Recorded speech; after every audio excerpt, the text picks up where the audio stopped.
ದೇವರ ಅತಿ ಪರಿಶುದ್ಧವಾದ ನಮಗೆ ಮಹಿಮೆ ಆಗಲಿ. ಕ್ರಿಸ್ತನ ಮೂಲಕವಾಗಿ ದೇವರ ಲೋಕಕ್ಕೆ ಮತ್ತೊಂದು ಹೊಸ ಮುಂಜಾನೆಯನ್ನು ದಯಪಾಲಿಸಿದ್ದಾರೆ. ಹಾಗಾಗಿ ನಾವು ದೇವರಿಗೆ ಕೃತಜ್ಞತ ಹೃದಯ ಉಳ್ಳವರಾಗಿರೋಣ. ಈ ದಿನದ ಧ್ಯಾನ ದೇವರ ವಾಕ್ಯ ಮಾರ್ಕನ ಸುವಾರ್ತೆ 7ನೇ ಅಧ್ಯಾಯ 15ನೇ ವಾಕ್ಯ. ಹೊರಗಿನಿಂದ ಮನುಷ್ಯನ ಒಳಗೆ ಹೋಗುವ ಯಾವುದು ಅವನನ್ನು ಮೈಲಿಗೆ ಮಾಡುವುದಿಲ್ಲ, ಆದರೆ ಮನುಷ್ಯನೊಳಗಿಂದ ಹೊರಗೆ ಬರುವಂಥದ್ದು ಅವನನ್ನು ಮೈಲಿಗೆ ಮಾಡುತ್ತದೆ. ದೇವರಿಗೆ ಸ್ತೋತ್ರ. Mark chapter 7 verse 15. There is nothing that goes into a person from the outside which can make him rather unclean, rather than it is what comes out of a person that makes him to unclean. ದೇವರಿಗೆ ಸ್ತೋತ್ರ. ನಾವು ವಾಕ್ಯ ಭಾಗ ನೋಡ್ತಾ ಇದ್ದೀವಿ. ವಾಕ್ಯ ಭಾಗದಲ್ಲಿ ಕರ್ತನು ಶ್ರಮಿಸಿದಂಥ ದೇವರು ಮುಂಜಾನೆ ಸಮಯದಲ್ಲಿ ಸಂಘ ಮಾತನಾಡ್ತಾ ಇದ್ದಾರೆ. ಹೊರಗಿನಿಂದ ಮನುಷ್ಯನೊಳಗೆ ಹೋಗುವುದು ಯಾವುದು ಸಹ ಅವನ್ನ ಮೈಲಿಗೆ ಮಾಡುವುದಿಲ್ಲ, ಆದರೆ ಮನುಷ್ಯನೊಳಗಿಂದ ಹೊರಗೆ ಬರ್ತಕ್ಕಂಥದ್ದೇ ಅವನ್ನ ಮೈಲಿಗೆ ಮಾಡುತ್ತೆ ಅಂತ ವಾಕ್ಯ ಹೇಳ್ತಾರೆ. ದೇವರಿಗೆ ಸ್ತೋತ್ರ. ಬಹಳ ಪ್ರಮುಖವಾಗಿ ವಾಕ್ಯವಾಗದ ಸನ್ನಿವೇಶ, ಯೇಸು ಕ್ರಿಸ್ತರನ್ನು ಪರಿಸಾಯರು ಮತ್ತು ಸದ್ದುಕಾರಿ ಏನು ಹೇಳ್ತಾರೆ ಅಂದರೆ, ನಿನ್ನ ಶಿಷ್ಯರು ಕೈಗಳನ್ನು ತೊಳೆದುಕೊಳ್ಳದೆ ಆಹಾರ ತಿಂತಿದ್ದಾರೆ. ಅವರಿಗೆ ಶುದ್ಧತೆ ಅಂದರೆ ಏನು ಅಂತ ಗೊತ್ತಿಲ್ಲ, ಅವ್ರಿಗೆ ಪರಿಶುದ್ಧತೆ ಅಂದರೆ ಏನು ಅಂತ ಗೊತ್ತಿಲ್ಲ. ಸೊ ಅವರ ಈ ಥರ ಮಾಡ್ತಕ್ಕಂಥದ್ದು ಅದು ಕ್ಲೀನ್ ಅಲ್ಲ, ಅದು ಶುದ್ಧ ಅಲ್ಲ. ಸೊ ಈ ಥರ ವಾದ ಮಾಡ್ತಾ ಇದ್ದಾರೆ. ದೇವರಿಗೆ ಸ್ತೋತ್ರ. ಆದರೆ ಯೇಸು ಕ್ರಿಸ್ತರು ಹೇಳ್ತಾ ಇದ್ದಾರೆ ವಾಕ್ಯ ಭಾಗದಲ್ಲಿ, ಆಹಾರ ತಿನ್ನಬೇಕಾದ್ರೆ ಕೈ ತೊಳೆದು ತಿಂದ್ಬಿಟ್ರೆ ಅದು ಮನುಷ್ಯನನ್ನು ಅಶುದ್ಧ ಮಾಡಲ್ಲ. ಅಷ್ಟು ಮಾತ್ರ ಅಲ್ಲ, ಯಾವ ಆಹಾರವೂ ಸಹ ಮನುಷ್ಯನನ್ನು ಮೈಲಿಗೆ ಮಾಡಲ್ಲ. ಯಾಕೆಂದರೆ ಮನುಷ್ಯನಿಗೆ ನಾನು ಆಹಾರ ಅಂತ ಏನು ಸೃಷ್ಟಿ ಮಾಡಿದ್ದೀನಿ ಅದೆಲ್ಲವೂ ಸಹ ಒಳ್ಳೆಯದಕ್ಕೋಸ್ಕರನೇ. ಆಹಾರ ಮನುಷ್ಯನನ್ನು ಶುದ್ಧ ಮಾಡುತ್ತೆ. ಆಹಾರನ ನಾನು ಒಳ್ಳೆಯದಂತಲೇ ಸೃಷ್ಟಿ ಮಾಡಿದ್ದೇನೆ. ಅದು ಯಾವುದೂ ಸಹ ಆಹಾರ ಕೆಟ್ಟದಲ್ಲ. ಕಾರಣ ಪರಿಸರ ಮತ್ತು ಸದ್ಯಕಾರಿ ಮಾಡ್ತಾರೆ ಅಂದರೆ, ಅವು ಊಟ ಮಾಡಬೇಕಾದ್ರೆಲ್ಲ ಚೆನ್ನಾಗಿ ತಟ್ಟೆ ಚೆಂಬನ್ನು ನೀಟಾಗಿ ತೊಳ್ಕೊಂಡು ಊಟ ಮಾಡ್ತಾ ಇರ್ತಾರೆ. ಆದರೆ ಇಲ್ಲಿ ಯೇಸು ಕ್ರಿಸ್ತರ ಶಿಷ್ಯರು ಕೈ ತೊಳೆದೇ ಊಟ ಮಾಡೋದನ್ನು ಅವ್ರು ನೋಡ್ಬಿಡ್ತಾರೆ. ಅದಕ್ಕೆ ಹೇಳ್ತಾ ಇದ್ದಾರೆ, ನಿನ್ನ ಶಿಷ್ಯರು ಕೈ ತೊಳೆದೇ ಆಹಾರ ತಿಂತಾರೆ, ಇದು ಶುದ್ಧತೆ ಅಲ್ಲ, ಇದು ಪರಿಶುದ್ಧತೆ ಅಲ್ಲ ಅಂತ. ಯೇಸು ಕ್ರಿಸ್ತ ಹೇಳ್ತಾರೆ, ನಾನು ಸೃಷ್ಟಿ ಮಾಡಿರ್ತಕ್ಕಂಥ ಎಲ್ಲ ಆಹಾರವೂ ಸಹ ಒಳ್ಳೆಯದೇ, ಯಾವುದು ಸಹ ಕೆಟ್ಟದಲ್ಲ, ಎಲ್ಲವೂ ಸಹ ಪರಿಶುದ್ಧತೆ, ಎಲ್ಲವೂ ಸಹ ನಿಮಗೆ ಹಿತವನ್ನು ಉಂಟು ಮಾಡ್ತಕ್ಕಂಥದ್ದು. ಸೊ ಕೈ ತೊಳೆದೇ ಊಟ ಮಾಡ್ತಕ್ಕಂಥದ್ದು ಮನುಷ್ಯನನ್ನು ಮೈಲಿಗೆ ಮಾಡ್ತಕ್ಕಂಥದ್ದಲ್ಲ. ಮನುಷ್ಯರೊಳಗೆ ಹೊಡ್ತಕ್ಕಂಥದ್ದೇ ಮನುಷ್ಯನ ಮೈಲಿಗೆ ಮಾಡ್ತಕ್ಕಂಥ. ದೇವರಿಗೆ ಸ್ತೋತ್ರ. ಹಾಗಾದರೆ ಕೆಟ್ಟದ್ದು ಎಲ್ಲಿದೆ? ದ್ವೇಷ ಎಲ್ಲಿದೆ? ಅಸೂಯೆ ಎಲ್ಲಿದೆ ಅಂದರೆ ಮನುಷ್ಯನೊಳಗೆ ಇದೆ ಅಂತ ಯೇಸು ಕ್ರಿಸ್ತ ಹೇಳ್ತಾರೆ. ಯಾಕೆಂದರೆ ಮನುಷ್ಯನನ್ನು ಆಹಾರನ ನಾನು ಶುದ್ಧವಾಗಿ ಸೃಷ್ಟಿ ಮಾಡಿದ್ದೇನೆ. ಆಹಾರ ಎಲ್ಲವೂ ಸಹ ಆರೋಗ್ಯ ಕೊಡ್ತಕ್ಕಂಥದ್ದು, ಹಿತವಾಗಿರ್ತಕ್ಕಂಥದ್ದು. ಅಷ್ಟು ಮಾತ್ರ ಅಲ್ಲ, ಹೊರಗಿರ್ತಕ್ಕಂಥ ಯಾವುದು ಸಹ ಅಶುದ್ಧತೆ ಅಲ್ಲ. ದೇವರಿಗೆ ಸ್ತೋತ್ರ. ಆದಿಕಾಂಡ 1ನೇ ಅಧ್ಯಾಯದಲ್ಲಿ ದೇವರು ಸೃಷ್ಟಿ ಮಾಡಿರ್ತಕ್ಕಂಥದ್ದು ಎಲ್ಲವನ್ನು ನೋಡಿ ಅವ್ರು ಏನು ಹೇಳ್ತಾರೆ, ಇದು ಒಳ್ಳೆಯದು, ಒಳ್ಳೆಯದು, ಒಳ್ಳೆಯದು. ಸೃಷ್ಟಿ ಮಾಡಿರ್ತಕ್ಕಂಥದ್ದು ಎಲ್ಲವನ್ನು ನೋಡಿ ದೇವರು ಒಳ್ಳೆಯದು ಅಂತಂದರು. ಆದರೆ ಮನುಷ್ಯನ ಸೃಷ್ಟಿ ಮಾಡಿ ಮನುಷ್ಯನಿಗೆ ದೇವರು ಕೊಟ್ಟಂತಹ ಆಜ್ಞೆಯಲ್ಲಿ ಮನುಷ್ಯ ಏನು ಮಾಡ್ತಾರೆ, ಕೆಟ್ಟವರಾದ.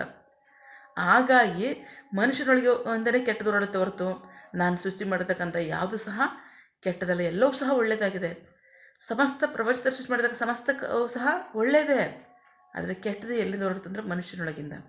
ಇವತ್ತು ಸಹ ಮನುಷ್ಯನೊಳಗಿಂದನೇ ಕೆಟ್ಟದ್ದು ಹೊರಡ್ತಕ್ಕಂಥದ್ದು. ಸೃಷ್ಟಿಯ ಯಾವ ಕಾರ್ಯವೂ ಸಹ ಕೆಟ್ಟದಲ್ಲ. ದೇವರಿಗೆ ಸ್ತೋತ್ರ. ದೇವರು ಎಷ್ಟು ಅದ್ಭುತವಾದ ವಿವರಣೆ ಕೊಡ್ತಾ ಇದ್ದಾರೆ. ಸೃಷ್ಟಿಯಲ್ಲಿ ಎಷ್ಟು ಬ್ರಹ್ಮಾಂಡವನ್ನು ಸೃಷ್ಟಿ ಮಾಡಿಕೊಟ್ಟಿದ್ದಾರೆ. ಇದು ಯಾವುದೆಲ್ಲವೂ ಕೆಟ್ಟದಲ್ವಂತೆ. ಆದರೆ ಕೆಟ್ಟದ್ದು ಎಲ್ಲೊಂದು ಹೊರಡುತ್ತಂದರೆ ಮನುಷ್ಯನೊಳಗಿಂದನೇ ಹೊರಡುತ್ತೆ ಅಂತ ಹೇಳ್ತಾ ಇದ್ದಾರೆ. ದೇವರಿಗೆ ಸ್ತೋತ್ರ. ಸೊ ಹಾಗಾಗಿ ಅವ್ರು ನಮ್ಗೆ ಹೇಳ್ಕೊಡ್ತಾ ಇದ್ದಾರೆ, ನೀವು ಆಜ್ಞೆಗಳನ್ನ ಉಲ್ಲಂಘನೆ ಮಾಡಿ ಸಂಪ್ರದಾಯಗಳನ್ನ ಇಟ್ಕೊಂಡಿದ್ದೀರಾ. ದೇವರಿಗೆ ಸ್ತೋತ್ರ. ಯೇಸು ಕ್ರಿಸ್ತರನ್ನೇ ಹೇಳಿದ್ರು, ನೀವು ಸಬ್ಬತ್ತನ್ನು ಉಲ್ಲಂಘನೆ ಮಾಡ್ತಾ ಇದ್ದೀರಾ ಅಂತ. ದೇವರಿಗೆ ಸ್ತೋತ್ರ. ಅವ್ರು ಹೇಳ್ತಾ ಇದ್ದಾರೆ, ನಾನು ಸಬ್ಬತ್ತನ್ನ ಉಂಟು ಮಾಡಿರ್ತಕ್ಕಂಥದ್ದು ನಿಮ್ಮ ಒಳ್ಳೆಯದಕ್ಕೋಸ್ಕರವೇ, ನಿಮಗೋಸ್ಕರನೇ ಸಬ್ಬತ್ತು ಉಂಟು ಮಾಡಿದ್ದೇನೆ ಹೊರತು ನೀವು ಸಬ್ಬತ್ಗೋಸ್ಕರ ಉಂಟಾಗಿಲ್ಲ. ಎಷ್ಟೊಂದು ಅದ್ಭುತವಾಗಿ ಮಾತನಾಡ್ತಾ ಇದ್ದಾರೆ. ನಾನು ಸಬ್ಬತ್ತನ್ನ ಉಂಟು ಮಾಡಿರ್ತಕ್ಕಂಥದ್ದು ನಿಮ್ಮ ಹಿತಕ್ಕೋಸ್ಕರವಾಗಿ. ಸಬ್ಬತ್ತು ನಿಮ್ಮ ಹಿತಕ್ಕೋಸ್ಕರ ಉಂಟಾಗಿದೆ ಹೊರತು ನೀವು ಸಬ್ಬತ್ಗೋಸ್ಕರ ನಾನು ಉಂಟು ಮಾಡಿಲ್ಲ ನಿಮ್ಮನ್ನು ಅಂತ ಹೇಳ್ತಿದ್ದಾರೆ. ದೇವರಿಗೆ ಸ್ತೋತ್ರ. ಸೊ ಮತ್ತೆ ಇನ್ನೇನು ಆಗ್ತಾಯಿದೆ ಅಂದರೆ, ನಿಮ್ಮೊಳಗೆ ಹುಟ್ಟತಕ್ಕಂಥದ್ದೇ ಕೆಟ್ಟದನ್ನು ಮಾಡ್ತಾ ಇರ್ತಕ್ಕಂಥದ್ದು. ಲೋಕವನ್ನು ಕೇಳಿಸ್ತಕ್ಕಂಥದ್ದು ಏನು ಅಂದರೆ ನಿಮ್ಮೊಳಗೆ ಉಂಟಾಗ್ತಕ್ಕಂಥದ್ದೇ. ನಾನು ಲೋಕವನ್ನು ಒಳ್ಳೆಯದಾಗಿ ಉಂಟು ಮಾಡಿದ್ದೀನಿ ಅಂತ ಹೇಳ್ತಾರೆ. ದೇವರಿಗೆ ಸ್ತೋತ್ರ. ಸೊ ಹಾಗಾಗಿ ವಾಕ್ಯ ಭಾಗ ನೋಡ್ತಾ ಇದ್ದೀವಿ. ಮುಂದಿನ ವಾಕ್ಯದಲ್ಲಿ 17ನೇ ವಾಕ್ಯ, ಶಿಷ್ಯರು ಕೇಳ್ತಾ ಇದ್ದಾರೆ, ಗುರುವೇ ನೀನು ಏನು ಹೇಳ್ತಾ ಇದೀಯ ಅಂತ ನಮ್ಗೆ ಅರ್ಥ ಆಗ್ತಿಲ್ಲ ಅಂತ. ಸೊ ಆಗ ಅವ್ರು ವಿವರಣೆ ಮಾಡಿ ಹೇಳ್ತಾ ಇದ್ದಾರೆ, ನಾನು ಸಮಸ್ತವನ್ನು ಉಂಟು ಮಾಡಿರ್ತಕ್ಕಂಥದ್ದು ಒಳ್ಳೆಯದು, ಸಮಸ್ತ ಸೃಷ್ಟಿಯು ಒಳ್ಳೆಯದಾಗಿದೆ. ಆದರೆ ಮನುಷ್ಯನ ಹೃದಯದಿಂದ ಹೊರಡ್ತದಲ್ಲ ಅದೇ ಸಮಸ್ತ ಸೃಷ್ಟಿಯನ್ನು ಕೆಡಿಸ್ತಕ್ಕಂಥದ್ದು. ದೇವರಿಗೆ ಸ್ತೋತ್ರ. ಹಾಗೆ ಜ್ಞಾನೋಕ್ತಿನಲ್ಲಿ ಹೇಳ್ತಾ ಇದ್ದಾರೆ, ನಿಮ್ಮ ಹೃದಯವನ್ನು ಜಾಗೃತಿಯಿಂದ ಕಾಪಾಡಿಕೊಳ್ಳ್ರಿ, ಜೀವಧಾರೆ ಅದರೊಳಗಿಂದ ಹೊರಡುತ್ತೆ. ದೇವರಿಗೆ ಸ್ತೋತ್ರ. ನಾವು ಹೃದಯವನ್ನು ಜಾಗೃತಿಯಿಂದ ಕಾಪಾಡಿಕೊಂಡ್ರೆ ಏನು ಮಾಡುತ್ತೆ ಅಂತಂದರೆ ಅದ್ರ ನಮ್ಮೊಳಗಿಂದ ಜೀವಧಾರೆ ಉಂಟಾಗುತ್ತಂತೆ, ಜೀವಧಾರೆ ಉತ್ಪತ್ತಿ ಆಗುತ್ತಂತೆ. ಅದು ನಮ್ಮನ್ನು ಜೀವಿಸುವಂತೆ ಮಾಡುತ್ತೆ. ಅಷ್ಟು ಮಾತ್ರ ಅಲ್ಲ, ಇತರರಿಗೂ ಜೀವವನ್ನು ಕೊಡುವಂಥದ್ದಾಗಿರುತ್ತೆ. ಸಮಸ್ತ ಸೃಷ್ಟಿಯನ್ನು ಹಿತವಾಗಿ ಕಾಪಾಡುವಂಥದ್ದಾಗಿರುತ್ತೆ. ದೇವರಿಗೆ ಸ್ತೋತ್ರ. ಸೊ ಹಾಗಾಗಿ ಆಹಾರ ನಮ್ಮನ್ನು ಕೆಡಿಸ್ತಕ್ಕಂಥದ್ದಲ್ಲ, ಸಮಸ್ತ ಸೃಷ್ಟಿಯನ್ನು ಏಸು ಒಳ್ಳೆಯದಂತಲೇ ಸೃಷ್ಟಿ ಮಾಡಿದ್ದಾರೆ. ಅಷ್ಟು ಮಾತ್ರ ಅಲ್ಲ, ನಮ್ಮೊಳಗೆ ಉಂಟು ಮಾಡ್ತಕ್ಕಂಥದ್ದೇ, ಹೃದಯದಲ್ಲಿ ಉಂಟಾಗ್ತಕ್ಕಂಥದ್ದೇ ಸಮಸ್ತ ಸೃಷ್ಟಿಯನ್ನು ಕೆಡಿಸುವಂಥದ್ದಾಗಿರುತ್ತೆ. ಹಾಗಾಗಿ ನಂಬಿಗಸ್ತರಾಗಿ ನಾವು ಹೃದಯವನ್ನು ಜಾಗೃತಿಯಿಂದ ಕಾಪಾಡ್ಕೊಳ್ಳೋಣ.